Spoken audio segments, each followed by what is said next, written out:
A todos e a todas, sejam bem-vindos, sejam bem-vindas. Vamos começar os nossos trabalhos de hoje à noite aqui no nosso IB Concursos.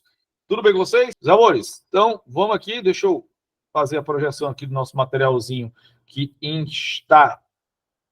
já está com vocês, tá? Então, a gente vai utilizar esse materialzinho aqui para que a gente possa dialogar, tá? São questões, são retiradas aqui, banca com Supan. Vamos lá. Tá? Deixa eu cair para dentro aqui, dá para a gente começar aqui a bater esse papo, começar aqui a dialogar com relação às nossas questões, tá? Opa, pronto, tá? Vai ficar meio ruimzinho hoje, porque eu tô com o dedinho machucado, negado, aí lascou, tá? O dedo machucado aqui, de certa forma, ele meio que atrapalha, não totalmente, tem nada a ver, né? Mas meio que atrapalha, meio que atrapalha aqui, muitas vezes, para eu conseguir, tá, ó. Ah, nossa. Gente, peraí, eu tô com dificuldade aqui para poder acessar a caneta aqui, porque tá dando. Peraí. Ai, meu Deus. Deixa eu só. Ai, não consigo nem passar por causa do dedo. Aí fica difícil. Amores, espera aí, vai dar certo, tá? Deu uma travada aqui no meu. Pronto. Eu só ligar e desligar aqui. Vocês me esperem aí, pelo amor de Deus, sai não. Vou só aqui tirar aqui, tá? Para a gente conseguir passar aqui, só um jeitinho. Pronto, acho que agora deu certo, tá? Tive que mudar aqui uma configuraçãozinha que estava dando um rebote na minha janela aqui, mas acho que está de boa agora. Vamos nós, tá? Pronto, muito bem. Agora vai dar certo. Meus amores, vamos lá, tá? Quando a gente coloca aqui a primeira questão, tá? Diz assim que a psicologia da educação é uma sub-área do conhecimento psicológico, que se dedica à compreensão e análise dos fenômenos psicológicos envolvidos no processo educativo. O John Dewey, por sua vez, desempenhou um papel fundamental na aplicação da prática da psicologia nesse contexto. Em 1894, estabeleceu o primeiro e mais influente laboratório de psicologia educacional dos Estados Unidos, tá? Localizado na Universidade de Chicago. Posteriormente, continuou a desenvolver suas inovadoras ideias da Universidade de Columbo, deixando um legado rico em conceitos e abordagens significativas que para a área. Dewey afirma que, 2 pontos, vamos lá, tá?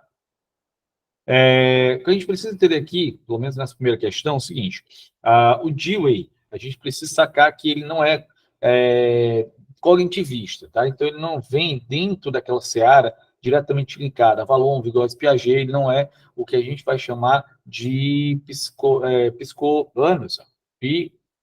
cognitivo nesse sentido, tá? Ou aquilo que eles vão chamar, tá, de psicogenética. Eles não são dessa área, não é dessa área, tá? Ele está um pouquinho antes, mas sim, ele fez parte um pouquinho também dessa transformação dentro do advento, tá, da educação, e é um precursor em outra área, que é exatamente a educação numa perspectiva mais nova, numa perspectiva de sair do tradicional e entrava numa educação experimental, uma educação que traz o aluno para o foco, traz a própria escola para um novo conceito de educação, uma educação que vai tentar ao máximo dar essa oportunidade a todo mundo. Então, o processo que liga o Dewey está intimamente ligado a uma transformação desse processo ou dessa educação e que automaticamente essa educação ela passa a perceber o sujeito como um sujeito que em si tem perspectivas próprias, tem relações próprias de pensamento, sociedade, conceitualizações e que constrói experimentações próprias, mais uma vez, tá? Ele não é do processo cognitivista, ou seja, aqueles autores como Valon, Vygotsky, Piaget, eles vêm numa seara a posteriori, mas tem como ideia inicial o Dewey, tá? O Dewey participa dessa ideia. Então, uma das tarefas mais importantes da escola é a de desenvolver as habilidades de raciocínio das crianças. Então, olha só, ele pensa aqui que o principal ponto é o desenvolvimento apenas do raciocínio da criança, tá? Sendo que o processo da educação, ele não vai estar apenas focado no raciocínio, apesar que esse raciocínio sim faz parte, mas o Dewey, ele vai observar uma educação mais plural.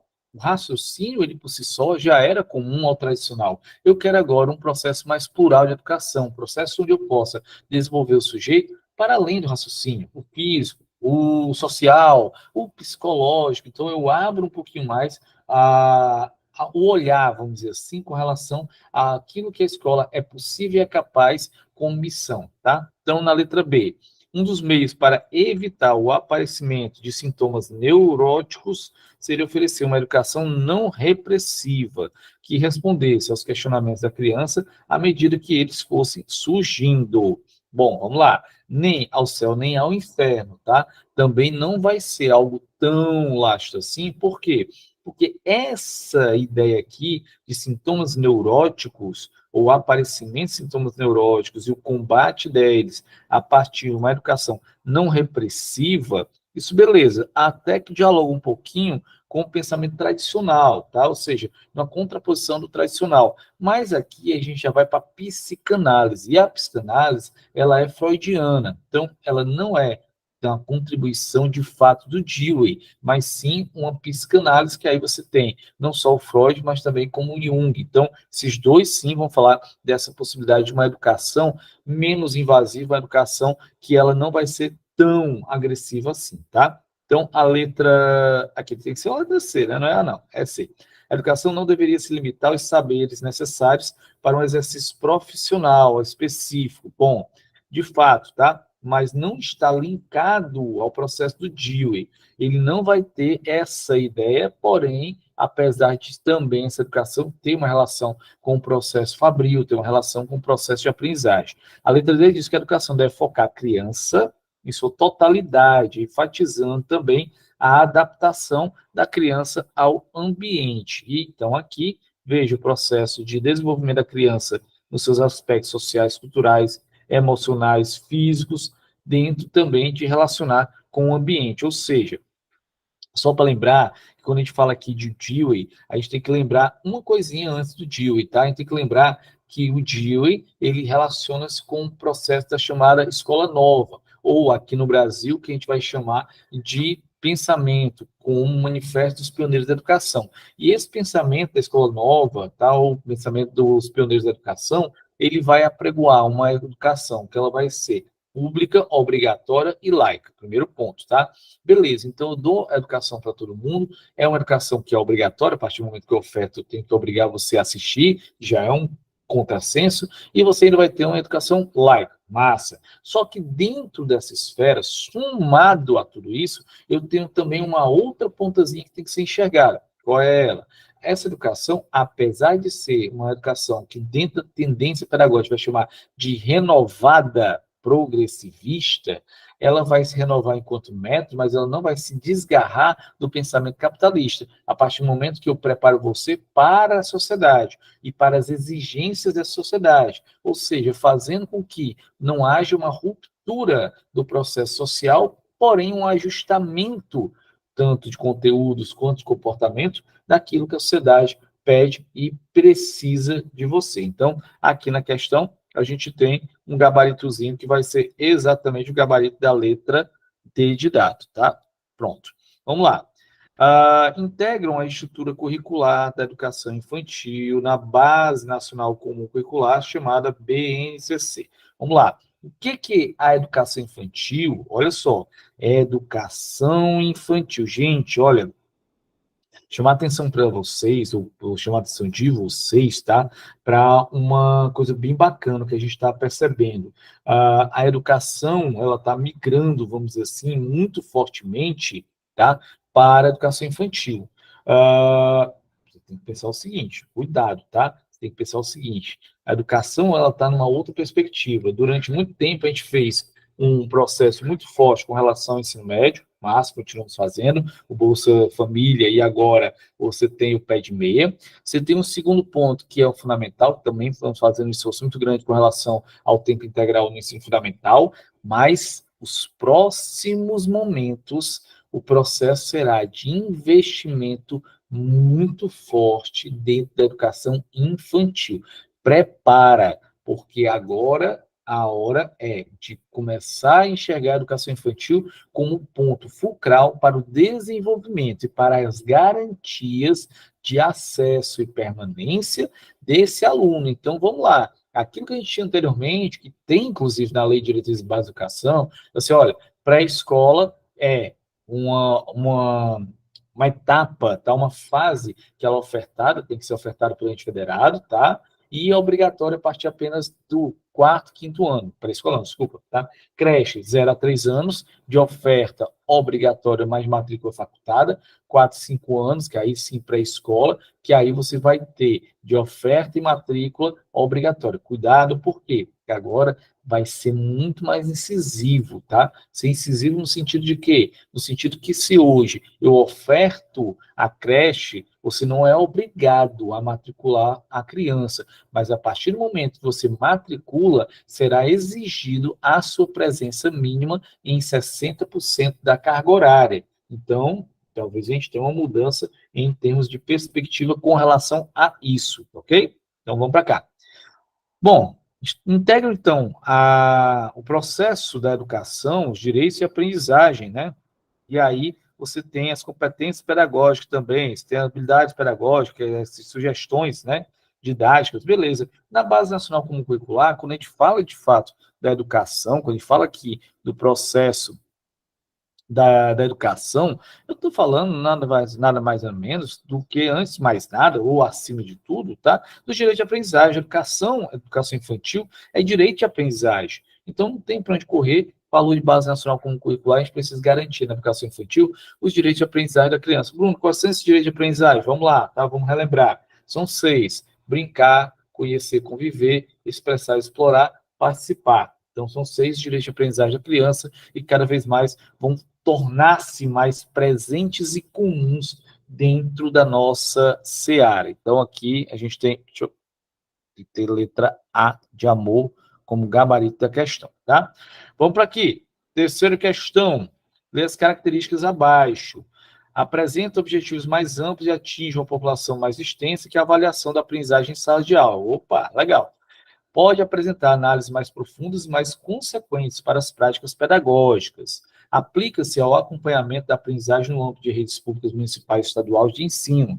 Pode ser também no âmbito internacional, o exemplo é o PISA. Beleza, então, o que eu estou falando? Eu estou falando aqui de uma avaliação. Massa. Que tipo de avaliação eu vou ter com essas características? A partir do momento, por exemplo, que eu falo de avaliação, olha só, PISA, eu sei que a PISA é uma avaliação internacional, ciceroneada, ou seja, ofertada pela OCDE, que é a Organização Mundial do Comércio, e que o Brasil é signatário dela, tá? Então, o Brasil ela abre as portas para que possa ser aplicado o PISA, para que seja aferida a condição de aprendizagem dos nossos alunos a nível de 14 anos, dentro da linguagem, da matemática, das ciências humanas, ciências da natureza. Os 4 campos de as áreas, vamos dizer assim, que são ofertadas os saberes que são aplicados o PISA, tá? Beleza. Então, eu tenho aqui já um ponto. Ele também diz que é um acompanhamento de aprendizagem, rede pública, municipal, estadual, ou seja, sempre falando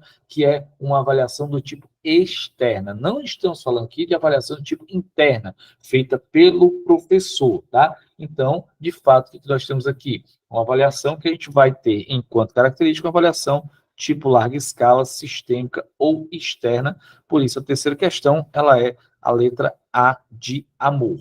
Beleza? Então, olha como é uma questão, de certa forma, fácil, uma questão que você consegue raciocinar, tá? Não é nada muito além daquilo que a gente já conhece. Mas se você não souber o que é uma avaliação interna, uma avaliação externa, uma avaliação em larga escala, uma avaliação em pequena escala, você, de fato, você não vai conseguir fazer a questão, tá? Então, você precisa ter o domínio básico desses conceitos, dessa regulamentação, das diretrizes da educação, para que você possa entender o que cada uma dessas abordagens representam e onde a gente pode, de fato, olhar para cada ângulo. Então, por isso que a gente está ofertando aqui, lembre-se disso, tá? Um curso de didática do zero, são 10 encontros para a gente falar sobre tudo isso. Vamos para a quarta questão, tá?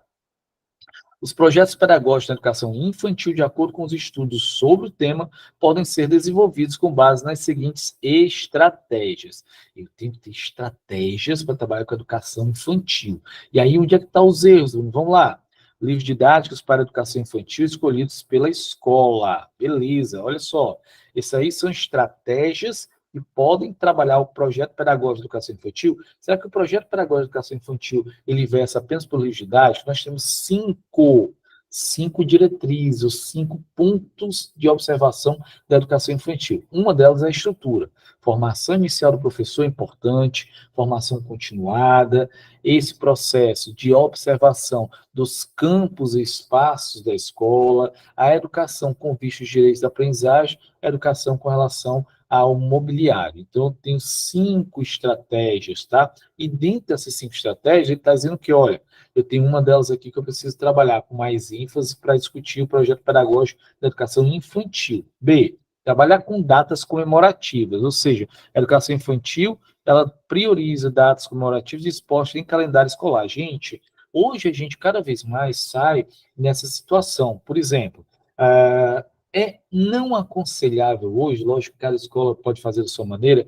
mas não é hoje aconselhável a gente trabalhar, por exemplo, principalmente com as crianças, a questão do dia da mãe, dia do pai, tá? Por quê? Porque é muito melhor que nós façamos o dia da família.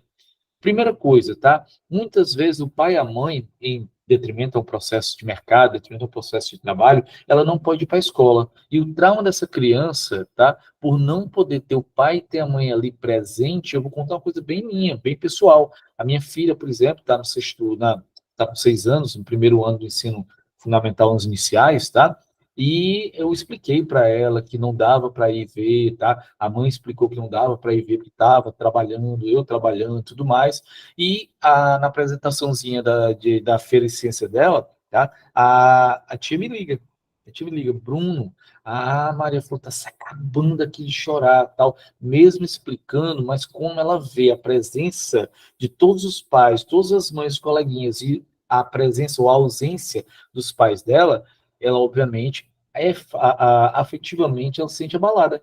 Então perceba como, se a gente for fazer uma comemoração do Dia dos Pais ou Dia das Mães, e eu tenho um aluno que não tem o papai perto, que não tem a mamãe perto, ou que a mãe e o pai não possam estar presentes, isso vai abalar. Agora, se eu digo que é o dia da família, a presença de qualquer membro dessa família faz com que essa criança se sinta contemplada. Então, são perspectivas que hoje a gente está se deslocando, tá? Com relação a essas datas comemorativas, com relação, não estou dizendo que os marcos históricos são necessários, até para a gente desenvolver um processo de identidade da criança, tá? De nacionalismo e tudo mais, mas beleza, tá? Porém, esses marcos têm que ser descolados dessa ideia que a gente tinha anteriormente. Então, por isso, nada de data comemorativa, tá? Letra C, escuta ativa das crianças. Opa, peraí, cara, que realmente hoje, a canetinha hoje tá frescando hoje. Escutativa das crianças e observação das experiências, tá? Legal, olha só que legal. Escutativa das crianças, entender o que as crianças querem, tem. Agora, a criança sabe por acaso o que quer, ela sabe dizer, tá? Ela tem um pouco do vocabulário das experiências dela que pode nos orientar com relação a onde a gente quer olhar, onde pode olhar, tá? Determinações regimentais publicadas na rede escolar ou pela rede escolar. Determinações regimentais, olha que loucura, tá? Ele está dizendo que a escola ou as escolas precisam ter o mesmo caminhar, a mesma forma, a mesma rotina, sendo que cada unidade escolar ela é diferenciada, ela tem autonomia. Autonomia didática, pedagógica e administrativa, por isso a letra C de coelhinho, ela é o gabarito da nossa quarta questão. Vamos à quinta questão, tá? Mais uma vez, a banca Consulpan, ela está explorando aqui o Dewey, tá? Segundo Dewey, há 2 princípios fundamentais para que se possa entender o caráter educativo de uma experiência. São elas e são elas. E por alguma coisa, o autor entende a necessidade das experiências para serem educativas, influenciarem positiva e criativamente sobre experiências posteriores. Então, olha só que legal, tá? A gente tem aqui uma contemplação, vamos dizer assim, com relação ao que nós temos na luz de Dewey, tá? As experiências à luz de John Dewey. Não sei porque que a Banca Consulpan encafifou com o Dewey, tá? Válido, é válido, tá? Mas, assim, às vezes, né, não necessariamente. Então, olha só, quando a gente fala de Dewey aqui, o que eu posso matar na questão logo para a gente ficar muito claro, tá? Por alguma coisa, o autor entende a necessidade das experiências para serem educativas e influenciarem positivo e criativamente. Por ideia aqui, eu boto continuidade, tá? Aqui da possibilidade que eu tenha continuidade, interação, brincadeira e interação, tá? Aqui a gente tem duas situações, ó. Por alguma coisa significa dizer que em algum momento aqui ela se repete. Por quê? Porque ele cita uma, cita outra e ele dá ênfase aqui, tá? Então, ele enfatiza que uma dessas duas é essa daqui. E aí a gente vai para a ideia aqui, ó. Tá vendo? Como ela se repete, ó. Tá? Então a gente precisa saber o que é o que. E aqui só cabe continuidade, interação, e por continuidade, essa fluência do processo criativo que nós temos dentro das brincadeiras, interações, relações. Lembrando que a gente fala de interações, aqui interações, tá? E brincadeiras não é Dewey, não, tá? Interações e brincadeiras é quem, Bruno? Quando a gente fala de interações e brincadeiras aqui, é Base Nacional Comum Curricular, tá? A nossa basezinha. Opa. Calma. A nossa basezinha, tá? Que ela vai falar de brincadeiras, tá? E interações. O bicho tá no automático ali, olha, tá arriscando sozinho. Mas que loucura. Vamos lá.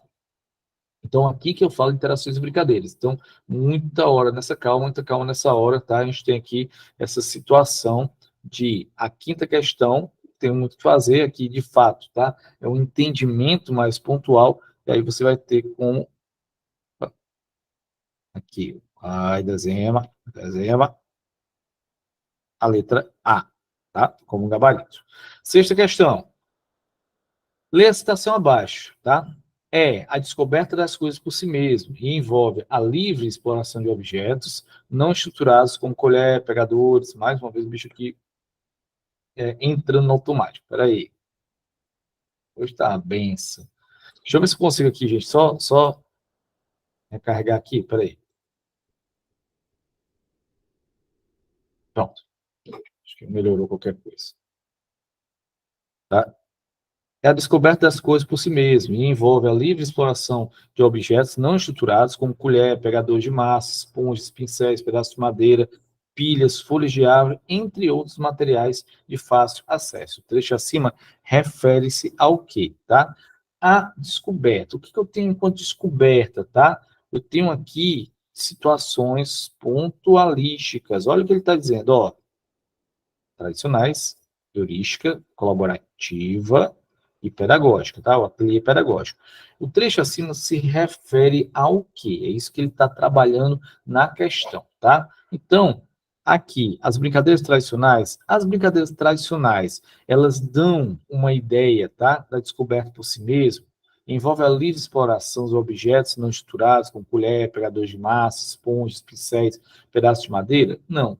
As brincadeiras tradicionais, elas não trabalham com esse processo, elas são diretivas, tá? Elas não deixam o aluno, porque quando a gente fala de brincadeiras, a gente tem que ter tempo em mente, tem sempre ter em mente, tá? Brincadeiras, ela pode ser brincadeiras que a gente vai chamar de brincadeiras espontâneas, ou brincadeiras, que também a gente vai chamar, tem essa possibilidade de chamar, tá? De brincadeiras do sentido, tá? De brincadeiras dirigidas. Bruno, o que são brincadeiras espontâneas e o que são brincadeiras dirigidas? Quando eu falo brincadeiras dirigidas, é quando a gente dá regras à brincadeira, tá? Por mais que seja brincadeiras da educação infantil, mais regras essa brincadeira. Quando eu falo de espontânea, eu estou dizendo que a gente, por exemplo, dá uma massinha a essa criança, a partir dessa massinha, ela vai explorar, ela vai brincar. Quando eu dou um papel, ela vai riscar, ela vai pintar. Então, é o que a gente chama de heurístico.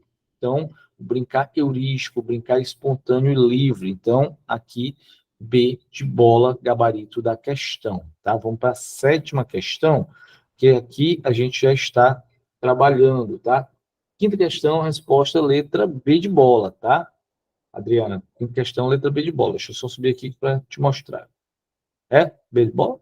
Ah, desculpa, letra A. Quinta questão, letra A. Tá, você está na sexta. Sexta questão, que é a letra B de bola, tá? Vamos para a sétima questão. Vamos lá. Leia a citação abaixo. É um conceito central na discussão de políticas educacionais no Brasil. Que conceito é esse, hein? Conceito central na educação no Brasil é muito amplo, né? Ou seja, não deixa a gente, de fato, ter um norte ainda. É uma novidade constitucional que procura trazer mais clareza acerca das responsabilidades educacionais compartilhadas e comuns da União, estados e municípios. Opa, se é compartilhado a União, estados e municípios, do que é que eu estou falando? Eu estou falando aqui de um regime de colaboração. Por que eu falo de regime de colaboração, Bruno? Porque dentro das políticas públicas, tanto educação, saúde e segurança pública, eu tenho áreas muito amplas. A educação é muito ampla. Estou falando aqui de 2 níveis, estamos falando aqui de 3 etapas, estamos falando de etapas com fases, estamos falando de 10 modalidades educacionais. Então, olha a abrangência dessa educação. Então, para que essa educação ela possa fluir de maneira mais clara, eu preciso responsabilizar e fazer um processo de escaloneamento por cada ente federado. Lembrando, quando a gente fala de município, o município ele oferta educação infantil e fundamental, o Estado ele faz a oferta prioritariamente, não unicamente, tá? De ensino médio e também fazer com que seja regulamentado que funcione o ensino fundamental, prioridade médio e fundamental ser regularizado, ser ofertado, e a União, que ela fica com o ensino superior e técnico, tá? Então, aqui a gente tem já mais ou menos um desenho que a gente tem, por isso a letra A de amor na sétima questão é o que nos garante o gabarito dela. Oitava questão. O projeto político-pedagógico assinaram alternativas abaixo sobre esse projeto político-pedagógico. Vamos lá. O PPP é um documento identitário da escola, tá, gente? O PPP, eu posso dizer que é um documento identitário da escola? Lógico que sim, tá? Posso dizer que ele é um documento identitário? Posso, por que que eu não posso dizer? Ele é a alma, já que ele é escrito de forma plural. Quando a gente fala de forma plural, é subentende, tá? Com a participação de todos os envolvidos. Professores, alunos, comunidade, trabalhador da educação, núcleo gestor. Então, ele é plural. Sendo plural, ele é a voz, ele é a massificação da voz existente dentro da escola, tá? Então, sim, ele é alma, ele é verdadeiro aqui, tá? 2. O PPP é um documento construído exclusivamente pela equipe gestora. Falciane, acabei de falar, lógico, tá? Não teria que falar. 3. Podem participar da elaboração do PPP representantes de pais ou responsáveis da comunidade externa à escola, dentre outros atores. Com toda certeza, quanto mais gente a gente convidar, maior a certeza que nós estamos versando com relação ao que a escola quer, identidade dessa escola. 4. No PPP é importante contexto, estudo sobre dimensão socioeconômica dos estudantes e seus familiares, tá? E aí, talvez esse ponto aqui te chame uma atenção, tá? Por quê? Bruno, é importante eu ter uma dimensão socioeconômica dos estudantes? Lógico que é. Por quê? Porque essa escola, se essa escola pretende de fato ser uma escola identitária da comunidade, eu preciso saber que comunidade é essa, tá? Então, aqui, em algum momento, eu preciso saber que comunidade é essa, de onde eu estou falando, a ideia que eu quero gerar com relação a essa comunidade, tá? Então, eu preciso dar um exemplo bem prático aqui para vocês, tá? Para vocês entenderem o que eu estou falando, tá? Não necessariamente PPP, mas sobre educação. Tá? Hoje eu estava conversando com uma colega minha, né, que assumiu a superintendência de escola, ela já era superintendente de uma escola regular, escolas regulares, né, e foi para uma escola de educação indígena. E aí ela falando tal, de algumas cobranças, disse, olha, peraí, calma, puxa o freio de mão, porque você está dentro de uma outra escola, de uma outra realidade, com uma outra proposta. A escola regular, ela tem uma proposta X, a escola indígena tem uma proposta Y, ela tende a proposições diferenciadas por conta da própria natureza dela. Lógico que o processo final sempre é essa aprendizagem do aluno, mas eu não posso fazer as cobranças a uma escola indígena a mesma que eu tenho de uma escola de educação profissional. Por quê? Porque, primeiramente, a identidade ou a função social dessas escolas, elas são diferentes. É mesmo com o PPP. Então, o PPP ele vai falar com relação à função social dessa escola, que A é uma, que B é outra. Por isso, sim, eu preciso entender também as relações socioeconômicas dessa própria escola, por isso ela também é verdadeira, tá? Eu tenho aqui, então, a 1 verdadeira, a 3 verdadeira, a 4 verdadeira, eu tenho a letra A de amor como sendo a gabarita da questão. Vamos para a 9ª questão. Leia a citação abaixo. Documento que reúne a coleção de trabalhos, de atividades feitas por cada estudante. O principal objetivo, portanto, é acompanhar o processo de desenvolvimento do aluno. Na educação infantil, o portfólio pode ser utilizado como um recurso de avaliação da aprendizagem. A descrição acima refere-se a, vamos lá, tá? Olha que legal. Quando a gente fala aqui de avaliação, a gente vai cair num ponto legal que é a avaliação. Basicamente, ele responde à própria questão, porque se bota aqui, não vou nem fazer muita alusão ao gabarito, não, porque portfólio, você vai aqui no portfólio coletivo, acabou a questão. Tá? Você não vai bater cabeça com isso, não, pelo amor de Deus, tá? É quase uma questão de liga os pontinhos, desculpa a palavra, leva o coelhinho através do labirinto até a toca. Você sabe, tá? Só que aqui tem mais coisas para a gente pensar. A gente tem o seguinte, olha, quando a gente fala de avaliação do tipo formativa, ou seja, que compreende o processo desse aluno, eu posso fazer isso de várias formas. Posso fazer uma avaliação do tipo formativa, utilizando para isso, tá? Exames. É o mais aconselhado, Bruno? De maneira nenhuma, tá? Mas posso, tá? Eu posso fazer através de levantamentos orais. Posso também, tá? Arguições orais, de debates, tá? Tudo isso são possibilidades. Bruno, eu posso fazer através aqui, tá? De portfólio também, posso fazer portfólio. Eu, por exemplo, professor Bruno Marques, tá? Eu sempre gostava de trabalhar com os meus alunos, portfólio. Bruno, como assim, portfólio? Eu fazia o seguinte, fazia um processo de seleção, tá? Fazia o processo de seleção dos meus alunos, eu ia passando para eles, ó, toda aula minha, tá? Sempre vai ter uma atividade. E toda atividade vocês precisam fazer. E no final de tantas aulas, eu vou olhar para o que vocês produziram, tá? E aí sempre fazer esse acompanhamento com eles. Então, eu fazia sempre um cabedal de portfólio com os meus alunos, acompanhando a produção deles, tá? Então, sempre vai ser dessa maneira, beleza? Então, aqui, desculpa, a 9ª questão, a letra D de dado, não tem muito o que falar, não, ok? Para cá, deixa eu ver aqui. A Monique está perguntando, depois alguém coloca o gabarito do grupo, por favor? Sim, tá? Na 10ª questão, eu vou dar um tempo, vou revisar o gabarito, vou colocar aqui, tá? Para que vocês possam acompanhar, beleza? Davi Cordeiro. Professor, a seleção do Estado será para 200 horas? Não, a seleção do Estado ele vai ser para composição de banco. Ou seja, a forma de contratação, ou seja, a quantidade de horas, vai depender da sua vaga. Por quê? Porque eu não posso garantir, por exemplo, vou dar um exemplo de esdrúxulo, mas vamos lá. Eu não posso garantir que lá na CEFOR 3, aqui em Fortaleza, por exemplo, tá? Eu tenha 200 horas de arte, o primeiro colocado. Não sei. Você pode fazer para componente curricular para arte, mas eu só tenho em toda a CEFOR 3, não estou dizendo, estou dando um exemplo esdrúxulo, tá? Em toda a CEFOR 3, eu só vou ter 70 horas. Então, você vai passar, você vai ficar primeiro colocado da seleção, mas você vai ter um contrato de acordo com aquilo que temos com relação à carência, tá? E a carência nesse momento seria 70 horas, então você seria contratado apenas por 70 horas. Então, não é a relação de horas, tá? Vai ser o teu banco, a tua colocação, e aí você assume a partir de então aquilo que tem de carência dentro da rede, ok? Vamos aqui para a 9ª questão, vamos para a 10ª questão que eu falei para vocês. 10 questões, eu dar um tempo, a gente vai botar aqui o gabaritozinho, depois a gente retorna, tá?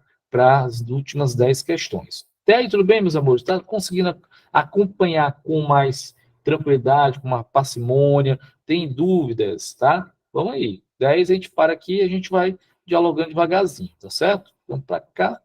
Espera aí. 10ª questão. Vamos lá. Uma professora é quinto ano, tá, gente? Vocês entenderam que é quinto ano, né? 50 anos eu acho assim que né, é muito anos, né? Muito tempo, né? Então é quinto ano, tá? A tia do quinto ano do ensino fundamental, preocupada com a ambientação da sala de aula, decorou o espaço com produções dos alunos, impressões de obras de arte, de artistas nacionais e internacionais para a produção de releituras e ampliação de repertório, produções artísticas dos estudantes. textos e combinados construídos coletivamente, gráficos de acompanhamento da turma contendo perguntas como: o que sei sobre esse tema?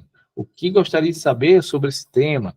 Com respostas dos alunos. Todas as atividades estão na altura dos estudantes, possibilitando a apreciação, convite à reflexão sobre as práticas experienciadas pela turma e exposição dos seus autores à comunidade. Olha que legal, gente. Só essa descrição aqui já dá para a gente um forte indício do que eles vão estar aqui dialogando na questão. Por quê? Porque só essa tirada aqui, ó, vamos lá. Cadê? Todas as atividades estão à altura dos estudantes. Isso aqui significa o quê? Que a professora está pensando uma condição pedagógica muito mais ampla do que apenas o processo em si. Eu estou pensando também na ambientação, eu estou pensando também na comodidade, no sentido de, vamos lá, se eu quero gerar uma educação para a autonomia do aluno, eu tenho que propiciar esse aluno poder, de fato, fazer, manusear e pensar as coisas sem precisar da intervenção de um adulto. Então, dentro das limitações dele, ele precisa ter acesso a tudo para que ele possa, a partir de então, dialogar. Então, muitas vezes o que acontece? Os mobiliários em muitas escolas, eles não são pensados e não estão à altura dos alunos. Então, eu tenho cadeiras muito altas, eu tenho cadeiras, às vezes, confortáveis, eu tenho mobiliários que dificultam o aluno a autonomia de pegar um livro, pegar uma borracha, pegar um caderno. Então, tudo isso aí, ela está colocando aqui que pelo menos a tia aqui, ela pensa nisso, tá? Ou seja, ela ornamentou a sala, ela fez questionamentos, ela está fazendo um trabalho que o ambiente dialogue com o fazer pedagógico, mas que também, até mesmo, a própria formatação, questão de tamanho, também faça esse diálogo com a criança. Então, nesse sentido, o que a gente vai ter? O caso acima se refere a uma prática de quê? O caso acima se refere a uma prática de organização infraestrutural e ambiental. Opa, legal, tá? É infraestrutural? É. É ambiental? É também. Mas é só isso? Não, tá? Ela está pensando pedagógico, ela está pensando também social, a partir do momento que ela diz, olha, reflexão dos autores à comunidade. Então, aqui não é somente para o aluno, é para toda a comunidade, para os pais, quando vierem também pegar os alunos, tá? Terem um pouquinho de fluência com relação, fluência, tá? De fluir fluência com relação àquilo que está sendo trabalhado também. Então, olha que legal. Letra C, gestão pedagógica e de sala de aula. Eita, que legal. Por quê? Porque ela está pensando a sala de aula, mas está pensando também o aprendizado do aluno. Então, ela está favorecendo as duas coisas? Sim, está favorecendo. Letra D, gestão patrimonial e de sala de aula. O patrimônio aqui não entra em questão, porque ela não está gerindo aqui, por exemplo, tá? Quantidade de carteiras, ela está gerindo aqui a questão de, deixa eu dizer aqui, a manutenção do quadro, tá? Não é patrimonial nesse sentido. Então, Bruno, de fato, o que ela está fazendo aqui? Ela está fazendo uma relação tanto de gestão pedagógica, da aprendizagem do aluno, quanto da sala de aula no sentido de pensar uma estrutura e um ambiente para a sala de aula que seja também propenso à aprendizagem. Então, 10ª questão, letra C de coelhinho, beleza? Como eu falei para vocês, tá? Vamos dar um time agora, vamos para cá, e aí vai fazer a gabarita, tá? Aqui, primeira questão. Deixa eu ver aqui. Primeira questão, salvo engano, tá? Letra D. Tá? É isso mesmo? Acho que é isso aqui. 2, letra A. 3, letra A. 4, letra C. 5, letra A. Peraí, galera, aqui o dedo quebrado tá atrapalhando, tá? 6ª, letra B. Bora, mano.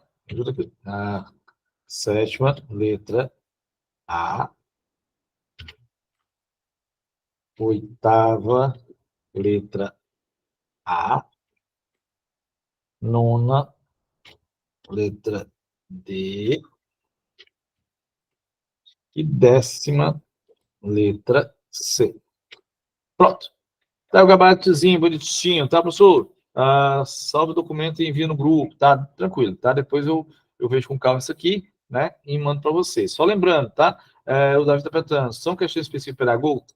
São também específicas pedagógicas. Geralmente, o que eu gosto muito de trabalhar, tá? A gente faz simulados, tá? Pega muito questão de pedagogo também, tá? Agora, educação infantil só? Não. Tem educação infantil, tem fundamental nos iniciais também, tá? Oi, João, fica à vontade.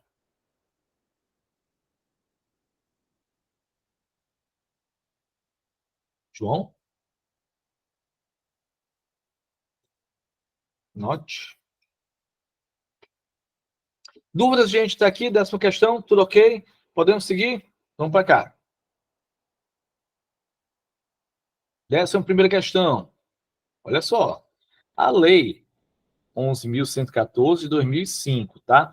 Tem como obrigatoriedade o início do ensino fundamental aos 6 anos de idade. Lembrando que essa lei, ela vai alterar não necessariamente apenas a entrada do aluno, tá? Ela vai alterar a estrutura. Por quê? Educação infantil, fundamental,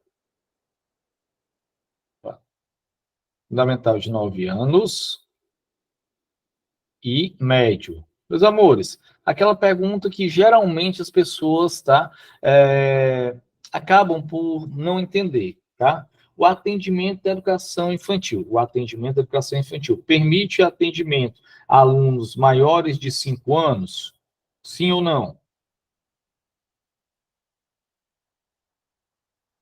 A lista está dizendo que sim, tá? Sim ou não, negado? A Aline está dizendo que não. Se resolve, pelo amor de Deus, é sim ou é não? A Gilcil está dizendo que não, tá?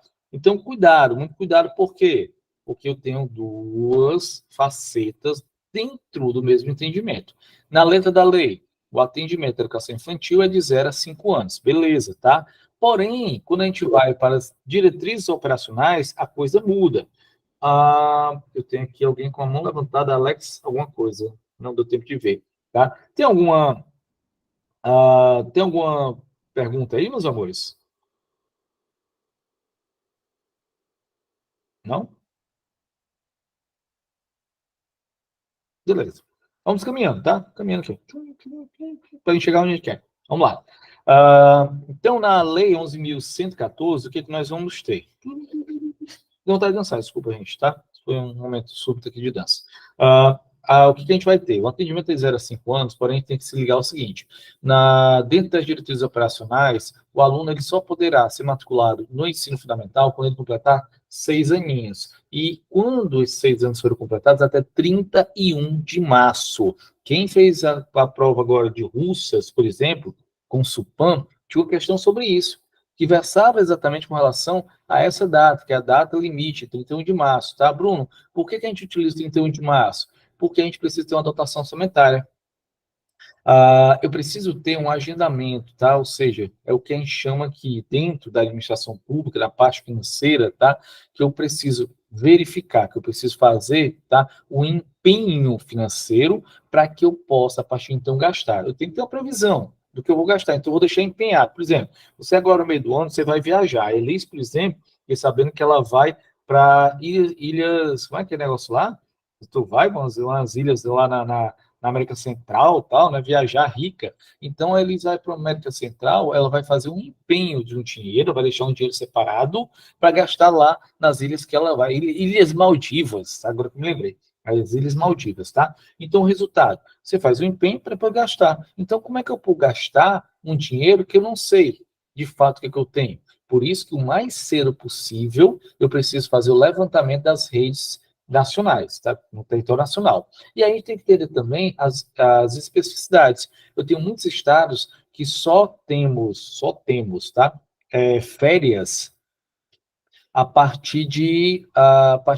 férias, desculpa, que o ano letivo só começa a partir de março, tá? Porque fevereiro todinho é parado. Se vai para a Bahia, é parado. Se vai para o Rio de Janeiro, é parado, tá? O mês de fevereiro. Só começam, de fato, as aulas em março. Então, por conta disso, eu tenho aí uma alteração do processo. E aí, 31 é a data limite, a partir da data limite 31, é que eu faço o quê? Eu já faço esse processo financeiro de empenho para saber quantos alunos eu tenho. Então, o aluno ele só pode ser matriculado no ensino fundamental, completar 6 anos, até 31 de março. Mas ele completa dia 1º de abril. Então, o que ele faz? Ele é retido. Então, a educação fundamental, desculpa, a educação infantil, ele permite o atendimento para alunos maiores de 5 anos, desde que esse aluno complete 6 anos, depois da data de 31 de março. Tem tempo total a isso, tá? Tá, o Valim vai convocar, não sei nem se o Valim ainda é prefeito, menino, tá doido, né? Vamos nós. Então, minha filha, exemplo, nasceu em agosto, por isso fará 9 anos em agosto e ainda está no terceiro ano, exatamente. A minha filha, por exemplo, ela vai fazer 7 anos, tá? E ela está no primeiro ano do ensino fundamental. Por quê? Poderia, de fato, estar já no segundo? Poderia, mas como ela faz agora no meio do ano, sempre é aquela história de você ficar ou atrás ou na frente, tá? Retido ou não. Então, sobre as condições de matrícula desses estudantes, devem ser atendidos os seguintes aspectos no ambiente de cada sistema de ensino. Vamos lá, tá? Atingimento da taxa líquida de escolarização de pelo menos 95% da faixa etária de 7 a 14 anos, no caso das redes escolares públicas. Ele está dizendo que eu preciso fazer esse processo ao ponto de atingir 95% das taxas. Beleza, tá? B, atingimento da taxa líquida de escolarização de 100% da faixa etária de 7 a 14 anos de idade, no caso das redes escolares públicas. Também beleza. A criação de sistema de acompanhamento pedagógico próprio no âmbito municipal e ou estadual, com foco nas séries do ensino fundamental iniciais avaliadas pelo SAEG, que é falso aqui, tá? Porque, de fato, nem é essa a ideia na concepção da lei aqui, tendo o início do ensino fundamental aos 6 anos de idade, lembre-se disso, tá? Então, vamos lá. Alcance das metas previstas no INEP com relação ao 5º ano do ensino fundamental no Índice de Desenvolvimento da Educação Básica, IDEB, nas redes públicas do ensino. A lei aqui, 2005, não existia essa previsão. Primeiro, porque ali ainda tínhamos o Fundef, início do Fundeb, mas nós não tínhamos ainda, tá, as metas que nós temos hoje. Estava aqui previsto as metas lá do primeiro Plano Nacional de Educação. E aí trazia a letra A com possibilidades. Se você for olhar hoje, esse percentual aqui, ele está em 98%. Então, ou seja, ele aumentou. O primeiro é 95%, e hoje nosso Plano Nacional é 98%, tá? Abre um novo Plano Nacional de Educação, aquele que vai começar em julho. Deixa para lá, tá? A gente sabe onde é que ele anda, tá? Se perdeu no meio do caminho. Então, a 11ª, uma questão muito difícil, a questão realmente tá complicada, porque eu precisava saber sobre o Plano Nacional de Educação para entender aquilo que estava aqui na lei naquele momento de 2005. Letra A é a 11ª questão, questãozinha bem picante mesmo, questão que eles botaram aí para voar a banda. Assim como a 12ª. Cada segunda é Fundeb. Fundeb, você tem várias engrenagens e amarras para entender como é que o Fundeb ele funciona. Então, você precisa estar muito atento às regrinhas, as chamadas micro-regras dentro do Fundeb. Por exemplo, quando eu falei para vocês, Bruno, tu falou que em 2025, tá, vai quebrar a onda, né? A onda de concurso, ela vai quebrar, vai virar uma marolinha. Por quê? Porque em 2025, ou até 2025, os 184 municípios do estado do Ceará já vão ter feito concursos, mais ou menos, garantindo aí aquilo que é a previsão do nosso Fundeb, do Fundo de Desenvolvimento da Educação Básica, com relação a mínimo de 80% dos professores das redes municipais e estaduais efetivos. Então, aqui eu vou ter concluído. Ele autoriza 20% apenas dos professores serem professores temporários, tá? Então, nesse prospecto aqui que a gente tem, 2025 você já acaba, ou seja, essa marola já quebra e tem a ver com o quê? Tem a ver com Fundeb, tem a ver com VAAT,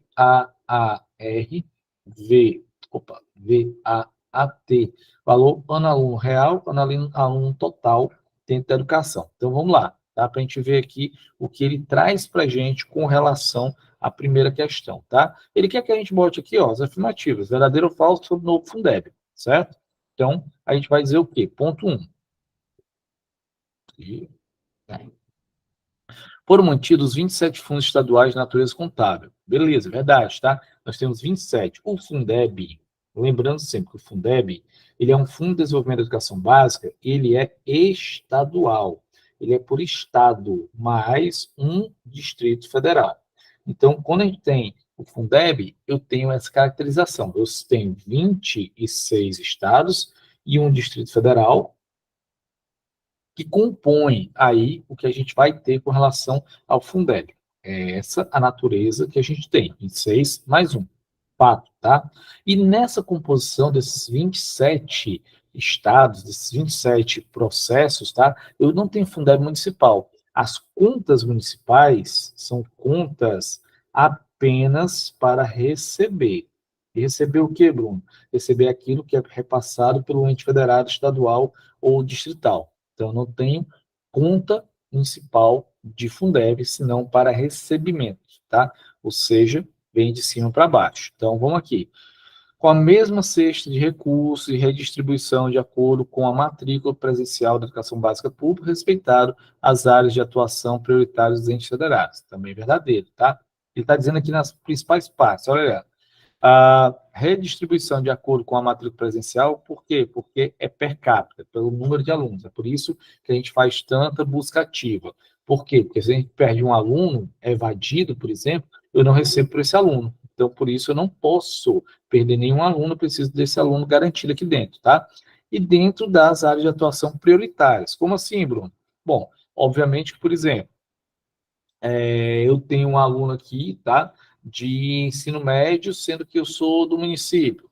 Então, naturalmente, eu vou ter que primeiro receber com relação ao fundamental, ao infantil, por último, receber o do médio, tá? E outras também, como é que eu posso dizer? Modalidades que fazem parte, tá? Então, primeiro ponto aí, verdadeiro. Dois.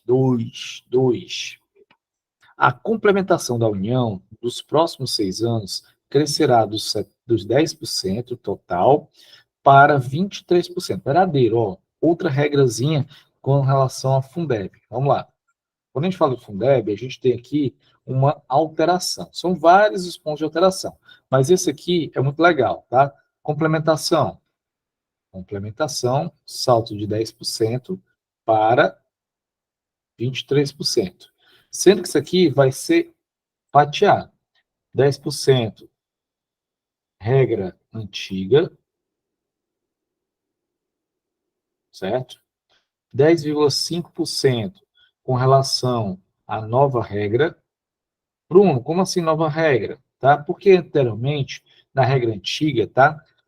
Os 10% da complementação ele vinha da receita da União, ou seja, a própria União tinha que tirar do bolso para fazer essa complementação.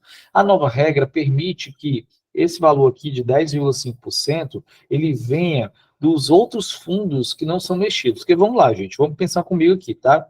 Pela lógica do processo, lógico, tá? O que a gente tem? Cada um tem um fundo e a gente não pode pegar no fundo dos outros. Não é isso que a gente tem? Não é regra, tá? Cada um tem o seu fundo e que ninguém pega no fundo dos outros. Ou não? Ou na casa de vocês é diferente?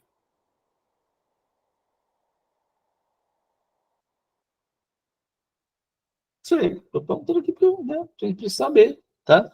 Eu tenho meu cofrinho aqui e você tem o seu cofrinho. Então, cada um pega no seu cofrinho. Se eu pegar no cofrinho seu, você vai pegar no meu e não vai dar certo, sei lá, tá? Pode dar briga, né? Mãozada, dedada, sabacu. Então, é melhor a gente evitar que a galera pegue um nos cofrinhos dos outros. Então, basicamente é isso. Só que eu estou falando aqui na antiga regra. A nova regra permite que eu pegue no seu cofrinho. Então, eu posso meter a mão na sua poupança sem dor de cabeça nenhuma. Você mete a mão na minha poupança, também sem dor de cabeça nenhuma.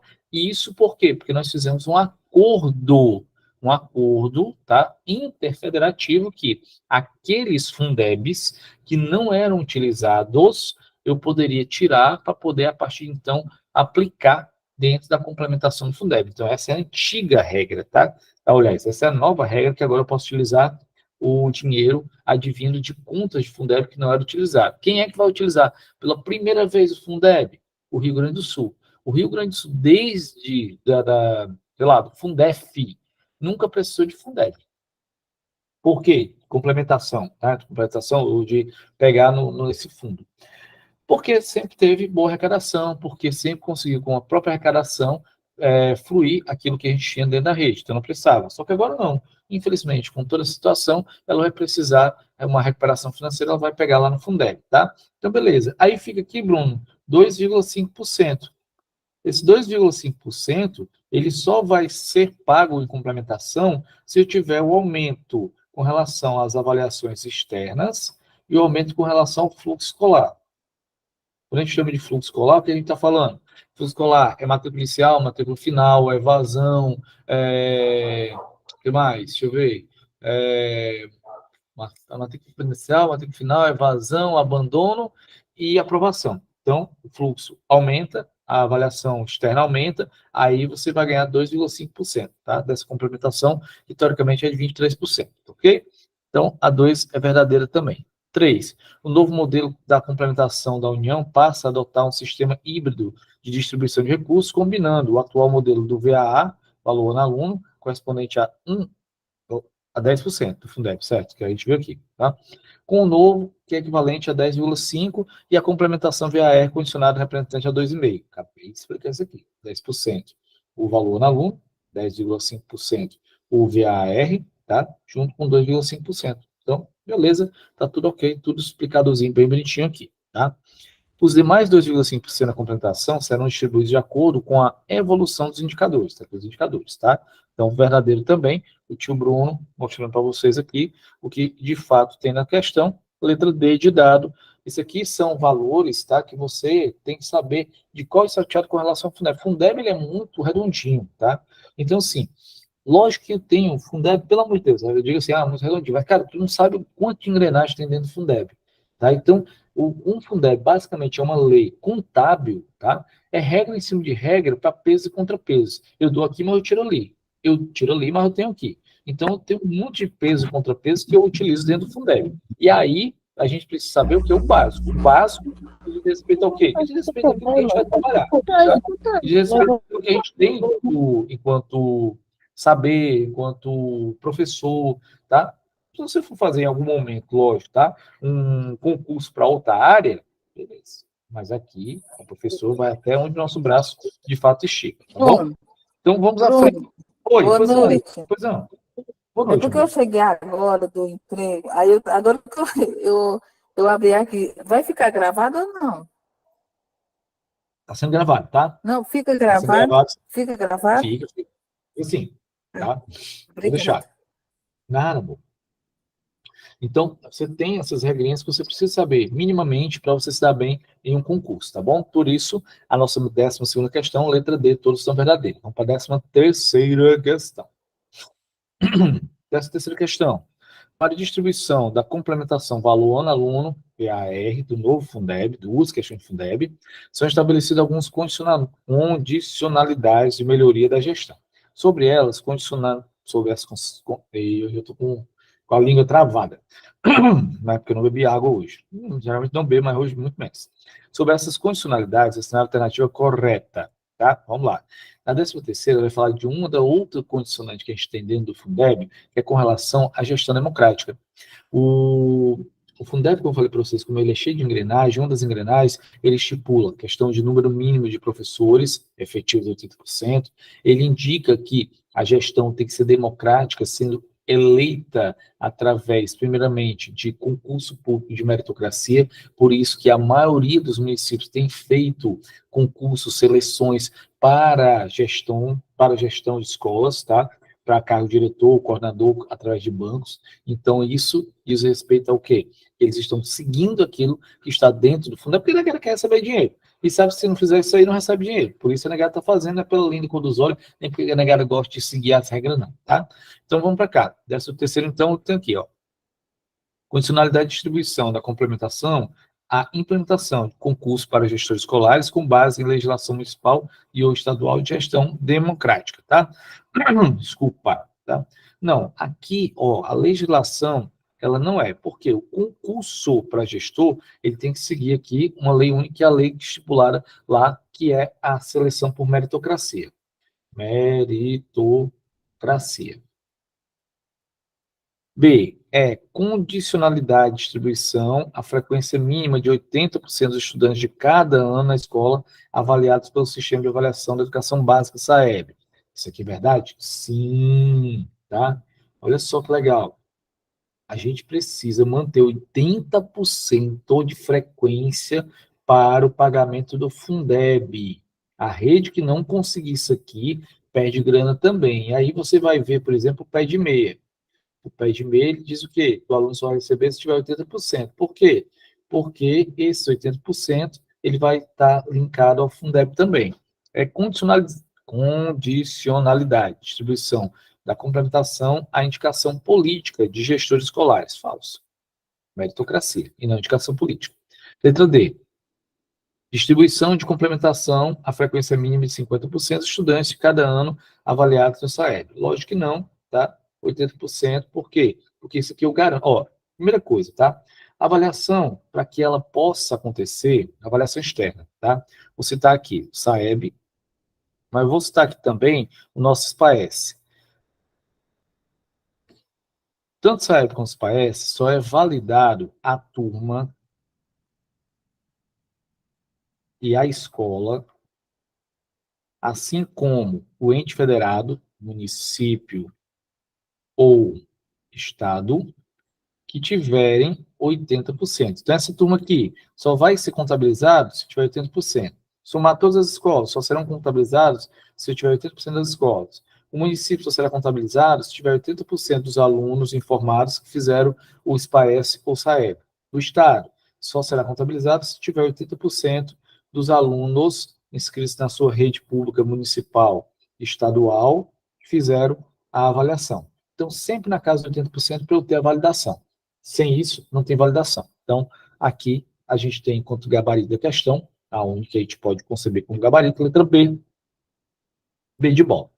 Essa terceira, letra B de bola. Fica atento, tá? 14ª. Sobre as concepções filosóficas da supervisão escolar. Olha só, legal essa questão aqui, por quê? Porque é uma questão descontextualizada, tá? Por quê? Porque se eu estou fazendo prova para professor, eu não preciso necessariamente saber a ação do supervisor escolar. Primeiro, supervisor nem é um cargo que encontra-se dentro do organograma natural aqui da Escola Pública do Estado do Ceará. Eu não tenho supervisor escolar. O que eu tenho? Eu tenho diretor, coordenador escolar, às vezes eu tenho um coordenador financeiro, não é toda a rede que tem, tá? Mas não temos, em geral, a ideia do supervisor escolar, não. Mas vamos lá, né? Vamos ver aqui o que eles nos dizem com relação... Oi? Oi? Professor, essas questões são todas da prova de pedagogo, é? Isso, tá? Questões todas elas da parte da didática geral e pedagogo da Consupan, viu? Vocês têm ideia, como salgadinho, tem questões aqui que são bem salgadas, tá? Nem sempre as questões elas vêm, que a gente chama de amarrar, né, cachorro com linguiça, não, às vezes nem tanto, tá? Vamos para cá, para as questões aqui. Ó, supervisão autoritária, um tipo de supervisão, criativa, organísmica,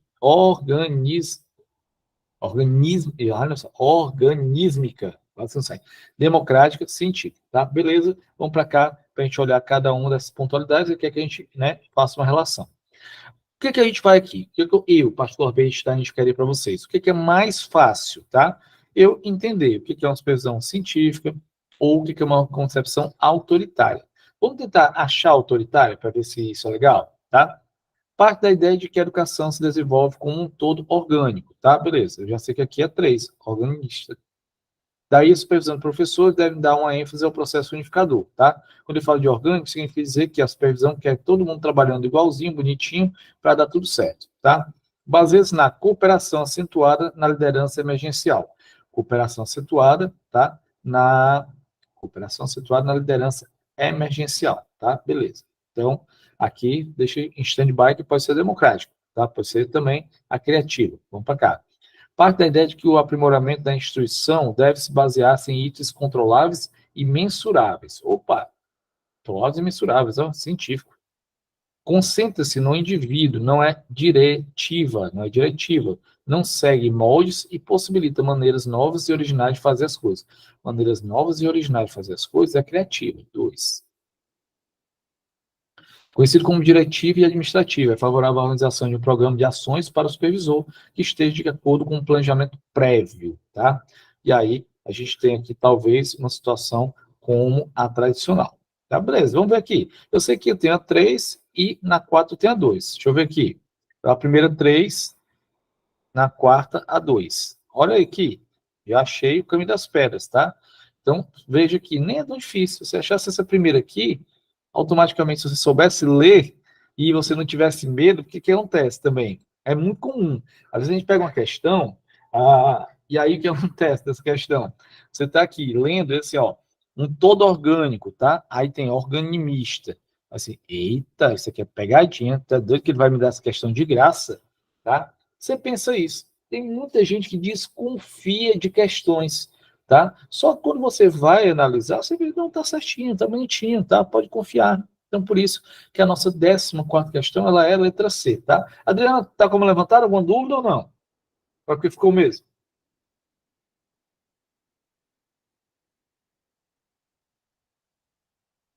Não? Não? Sim? Enfim. Dúvidas aqui nessa questão? Acho que não, né? Acho que ela é bem enfática, vamos dizer assim, dá para a gente sacar direitinho ela, tá? Vamos para cá, vamos continuar com ela. Deixa eu só coisar aqui, porque eu acho que eu mexi no que estava quieto. Peraí. Pronto. Vamos lá. A próxima questão, 15ª questão. Vou ver o que a gente tem aqui, 15ª questão. Beleza. O Ministério da Integração Nacional, por meio da Professor, Superintendência... Oi, pois não. a Pois não. 14ª, qual era a para marcar? Qual era? A C, A letra C de casa, tá? obrigado, viu? Nada. O Ministério da Integração Nacional, por meio da Superintendência de Desenvolvimento da Amazônia e da Diretoria de Planejamento e Articulação de Políticas, desenvolveu e aprovou em 2012 o Plano Regional de Desenvolvimento da Amazônia, PRDA. Esse plano apresenta um conjunto de desafios, programas e objetivos estipulados a nível nacional para o desenvolvimento da Amazônia. Dentre os desafios, destaca-se o número 04, promover a inclusão social e produtiva da Amazônia. Nesse sentido, o documento apresenta o programa, o Destino à Educação, 11 destinos à educação e de responsabilidade do Ministério da Educação, que tem como propósito formar recursos humanísticos da Amazônia Legal para atendimento às demandas do desenvolvimento social, econômico e ambiental da região. Sobre os objetivos desse projeto, marque V ou falso, tá? Você vê que, por exemplo, gente, olha, de boa, é uma questão extremamente contestável. Por quê? Porque você não precisa saber sobre um programa que ele, de fato, versa sobre a Amazônia, tá?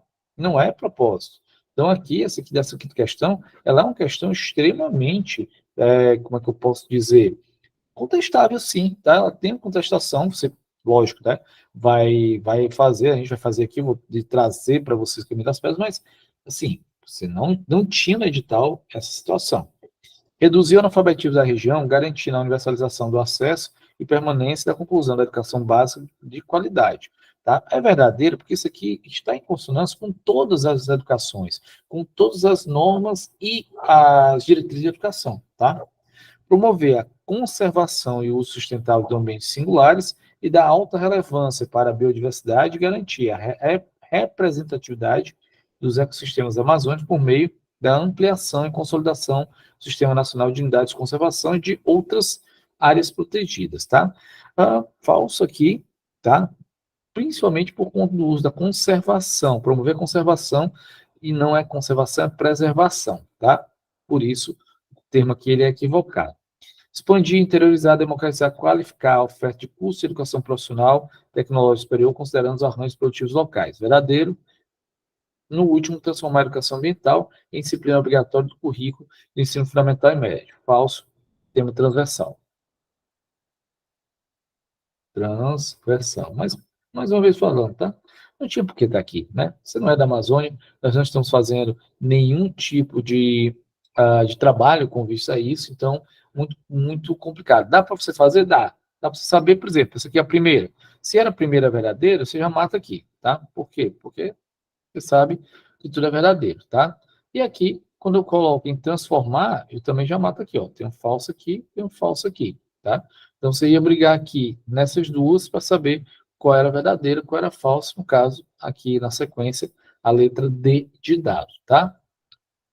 Na 16ª questão, no desenvolvimento da educação brasileira atualmente, foi acrescentado nos quesitos de legislação fundamental e procedimentos de educação básica o imperativo de que o controle educacional seja feito pelas instituições públicas instituídas, Considerando que a história da humanidade está interligada à educação, entende-se que a escola surgiu a partir de uma necessidade social. Beleza.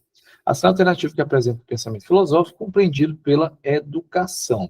Show. Educação o quê? Tá? O que ele quer dizer com essa vista educação? É uma educação primitiva? Tá? É uma educação oriental que a gente utiliza? É uma educação tradicional? Não, tá? A nossa educação é uma educação que vem dos gregos. Você tem, por exemplo, tá? A pedagogia, que é exatamente um nome grego, tá? Pedagogia ou paiagogos, ou seja, aquele que conduz a educação, tá? Então, dentro da ideia da pedagogia, você tem outros nomes também, como, por exemplo, a própria didática.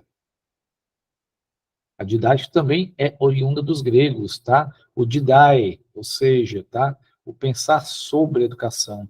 Por isso aqui sempre a educação ela vai ter, enquanto pensamento filosófico, a gente vem com relação à educação filosófica, mas é uma questãozinha mal construída, viu? A questão ela te induz ao erro a partir do momento que ela não é clara daquilo que ela quer. Poderia que, pelo menos no comando da questão, ser um pouco mais claro com vocês, e aí 16ª, letra D, porém, fica aqui a minha contestação. Vamos lá. A educação formal brasileira iniciou no período brasileiro colonial, com a chegada dos jesuítas em 1549, sob a orientação do padre Manuel da Nóbrega, tornando assim os responsáveis pela instrução e catequização dos povos portugueses. Considerando que nessa época o Marquês de Pombal liderava com a implementação da reforma pombalina, a cenário alternativo que confirma que foi determinado com o objetivo central desse governo. Por partes, o cara construiu uma questão aqui que não diz alho com bugalho nenhum. Vamos lá, de novo, para ver se eu não estou errado aqui na minha conclusão. A educação formal brasileira iniciou no período brasileiro do Brasil colônia, com a chegada dos jesuítas em 1549, sob a orientação do padre Manuel da Nóbrega, tornando assim os responsáveis pela instrução e catequização dos povos portugueses. Ponto.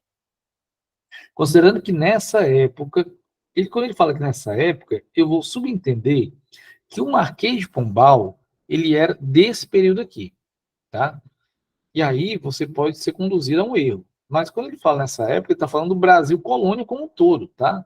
Porque o Marquês de Pombal, ele é do século 17. Ah, desculpa, para ser mais exato, tá? Século 18, porque estamos falando aqui do Marquês de Pombal na época viradeira, tá? Ou seja, então é um século 18, não tem nada a ver com o século 16. Então, vamos lá, tá?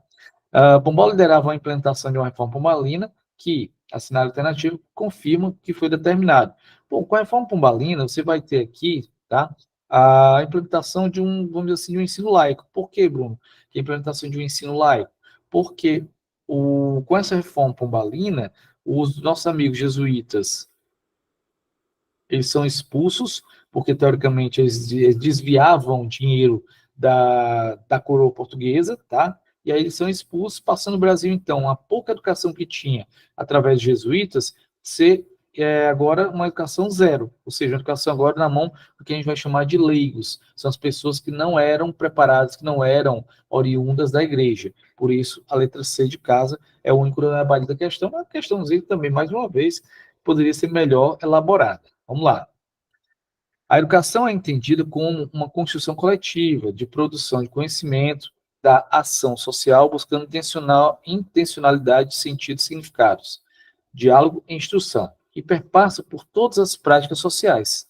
No artigo 10 da educação, abrange, 10 da educação, artigo, acho que é 10.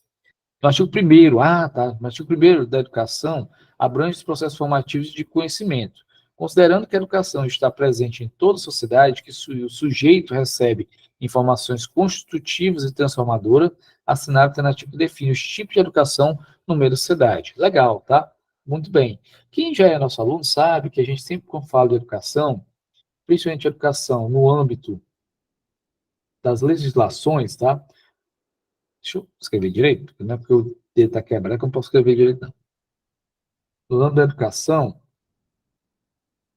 eu tenho uma educação aqui, que ela pode ser formal. Quando eu falo de formal, eu estou falando de educação escolar.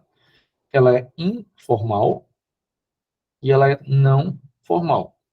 Então, dito isso, na 18ª, eu só tenho a letra B. tem para onde você correr não, tá? Você pode espernear, só tem esses 3 tipos de educação, formal, informal e não formal. Por isso, letra B. 19ª, tá?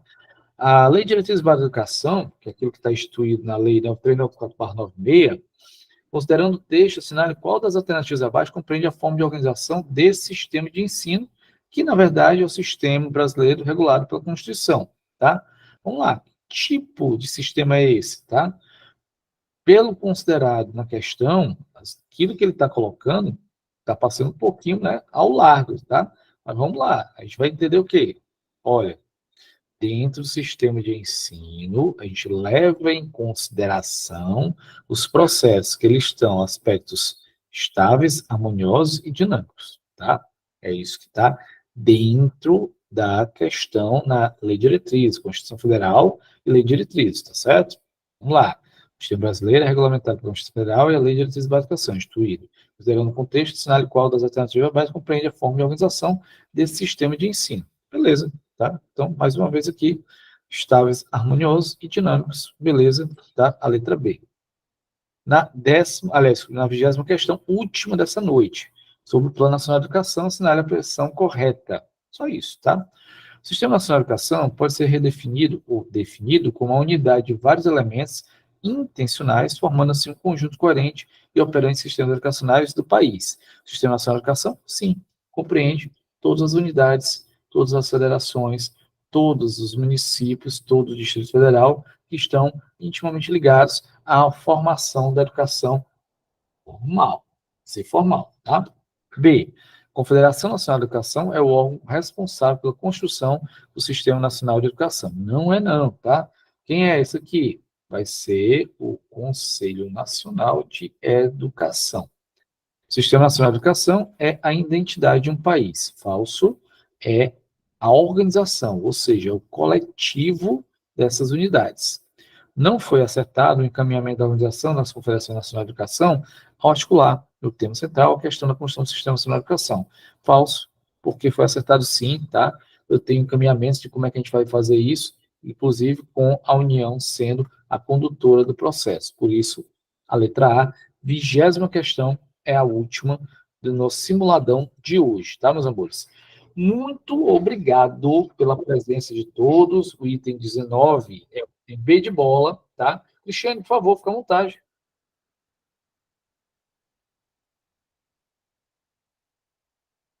Oi, povo. Pois não. Quem tiver aí com dúvida pode perguntar, tá? Dúvidas? Você pode mandar o gabarito das primeiras questões, porque eu não consegui acompanhar. Posso sim. Deixa eu colocar aqui de novo, replicar ela, tá? Aqui. Só a primeira é a letra. Aqui, letra D. Letra D de dado. D? D, né? Isso. Bom, aqui no chat, tá? Ah, Primeiro tá D de certo. cá, depois A, tá tudo direitinho, tá? Obrigada. Pronto. Beleza, tá? Oi, Ivanildo. Pois não. Olá, novamente boa noite a todos. Caro professor, a pergunta seria o seguinte, em relação ao artigo do ensino médio, eu sei que não é o assunto aqui que está pautado aqui no nosso simulado, esse novo ensino médio, como é que você Certo. pode definir para mim aí rapidinho, por favor? Eu sei que não é o assunto aqui nosso, por favor, obrigado, desde já obrigado. Mas o novo ensino médio está falando qual? Porque a gente tem um novo ensino médio a cada semana, tá? Aquilo que você precisa saber com relação ao novo ensino médio, ele está presente ainda hoje, que a gente tem, que a gente vai chamar de Lei 13415/17, tá? A 13415/17... É isso aí mesmo. É isso Oi? mesmo. Pronto. É essa A mesmo. 13415/17, ela vai alterar a LDB em alguns pontos, mas principalmente, o que altera de fato? Você vai ter uma alteração no fundamental, que é a obrigatoriedade agora da língua inglesa a partir do 6º ano, porque não era prevista, tá? E você vai ter alteração também com relação à carga horária. Por quê? Porque a exigência hoje é a carga horária mínima, hoje, de 1.400 horas, dividido em 200 dias de efetivo trabalho pedagógico, e máxima de 1.800 horas dividido em 200 dias de efetivo trabalho pedagógico. O que isso, na verdade, sucede? 1.400 dividido por 200 são 7. 1.800 dividido por 200 são 9. Ou seja, eu estou dizendo a você que a partir, então, tá, da data que fora de 2024, desculpa, 2024, não, 2022, que é 17 somado mais 5 anos, tá? E aí daria 2022. Desde 2022, a educação de ensino médio, ela passa a ser obrigatoriamente de oferta mínima de 7 horas diárias, com máximo de 9 horas diárias. Então, as redes, elas podem ofertar 7, 8 ou 9 horas de efetivo de trabalho pedagógico por ano por ano geral, que aí somatiza, então, uma carga horária também para cada tipo de oferta, beleza? Ok, obrigado. Nada. A Alexandra. Professor, Oi, pois não, André. só faltou só 3 questões, a 10 até a 13, que foi na hora que eu cheguei.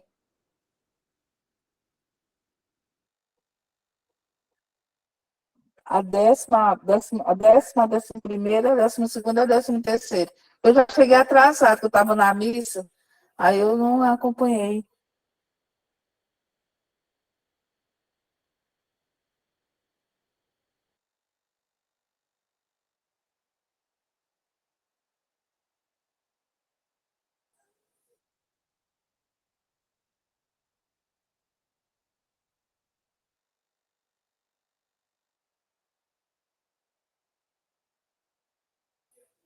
Tá sem áudio, professor, a gente não está ouvindo, eu não estou conseguindo me ouvir. Pronto, pronto. Fechou aqui, sem querer. Tá? Aqui, nosso, tá? É só para a parte de magistério, ou seja, só para a didática e legislação educacional. Só que tem outros professores também que a gente vai trabalhar português, matemática, a parte de conhecimentos societários, né, como a gente chama, atualidades. Então, temos vários cursos para vocês, tá bom? Gente, me despeço. Boa noite a todos. Muito obrigado por estar aqui conosco, tá? Um grande abraço. Até a próxima. Pois não, Núbia? Professor, boa noite. Desculpa que eu não estava ouvindo direito aqui com o meu ladinho. Tá bom. Professor, esse seu curso de 10.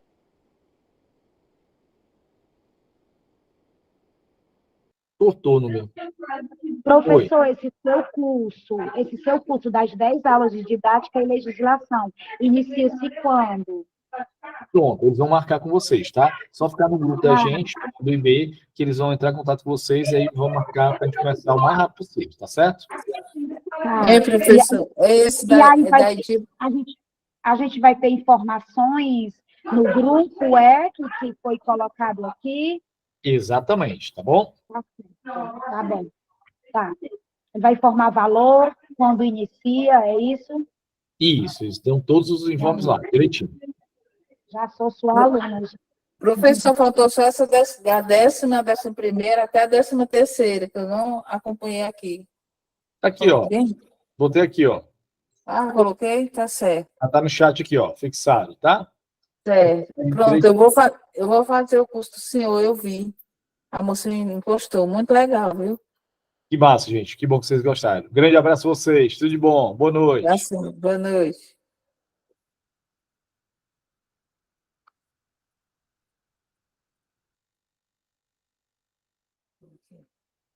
Ah, cadê? Ah, cadê o... Vou tirar agora não. Depois